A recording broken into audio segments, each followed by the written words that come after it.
a चा square plus b चा square plus c चा square plus 2ab plus 2bc plus 2ac आणि पहिला सम आहे आपलं 2p plus q plus 5 bracket complete ब्रॅकेटचा स्क्वेअर।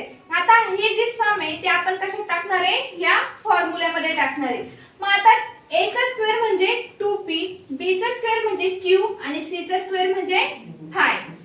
जसं काही आपण इथे लिहिलेलंच आहे, a चा square equal to 2p, b चा square equal to q, c चा स्क्वेअर इक्वल टू 5। ओके, मग इथे फॉर्म्युल्यामध्ये आपण फॉर्म्युल्याच्या मेथडनुसार आपण हे फॉर्म्युल्यामध्ये टाकलं।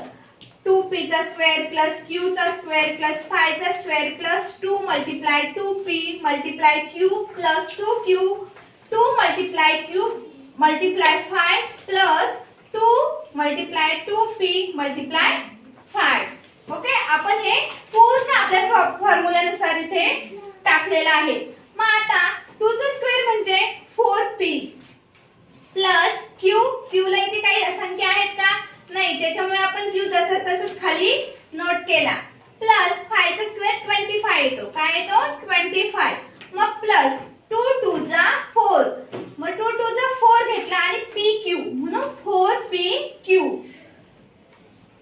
5 2 जा 10 किंवा 2 5 जा 10, मग 10q आला।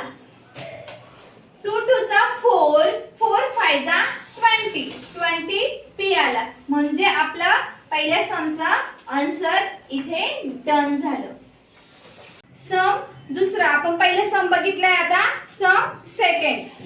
a चा स्क्वेअर b चा स्क्वेअर c चा square plus 2ab plus 2bc plus 2ac हा काय झाला फॉर्म्युला। आता आहे second sum m plus 2n plus 3r bracket complete ब्रॅकेटचा स्क्वेअर। मग आता आपण हे सगळं सम कशात टाकला, फॉर्म्युल्यामध्ये, म्हणजे आपल्याला सोप्या पद्धतीमध्ये आपण हे फॉर्म्युल्यात टाकून घेतलं।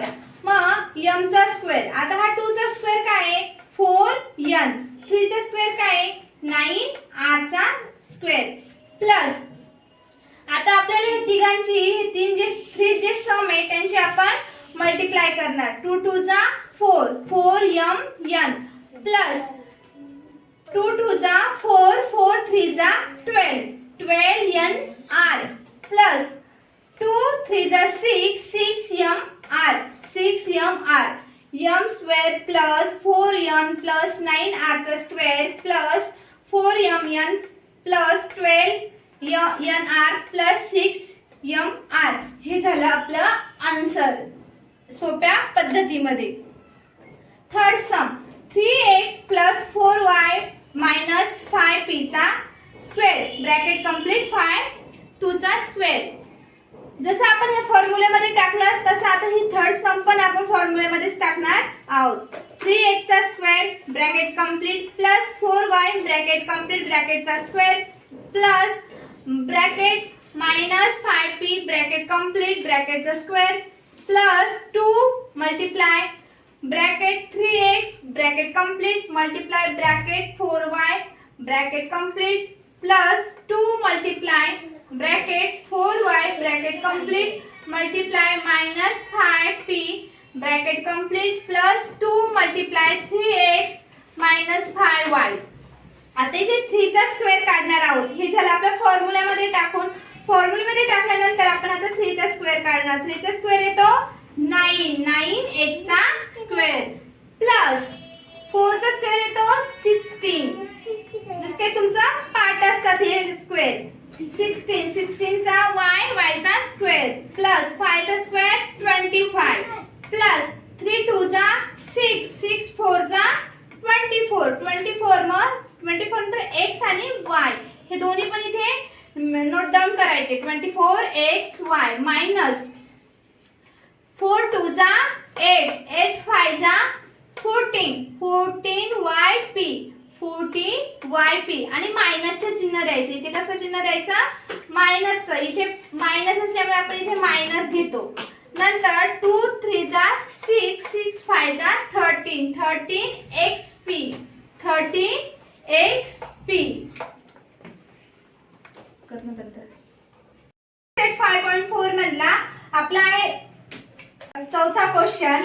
7 सेट 5.4 मधला आपला fourth question 7m - 3n - 4k bracket complete ब्रॅकेटचा स्क्वेअर a चा स्क्वेअर प्लस b चा स्क्वेअर प्लस c चा square plus 2ab plus 2bc plus 2ac formula 7m 7 चा स्क्वेअर 3 चा स्क्वेअर 4 चा स्क्वेअर abc a चा स्क्वेअर 7 चा स्क्वेअर b चा स्क्वेअर 3 चा स्क्वेअर c चा स्क्वेअर 4 चा square 2 multiply 7m - 3n - 2 multiply 3n - 4k plus 2 multiply 7m - 4k फॉर्म्युल्यामध्ये आपण हे सम टाकून घेतलेला आहे 7 चा स्क्वेअर 49m चा स्क्वेअर 3 चा स्क्वेअर 9 चा 3 चा स्क्वेअर किती येतो 9 स्क्वेअर 4 चा स्क्वेअर 16k 7 3 जा 21 21 2 जा 42m 42m याचे तीनचे ग्रुप करायचे म्हणजे आपल्याला सोपी पद्धत वाटते 4 3 चा 12 12 2 चा 24 24n k 7 4 चा 28 28 2 चा 56 m k 49m चा स्क्वेअर प्लस 9n चा स्क्वेअर प्लस 16k चा square minus 42mn plus 24nk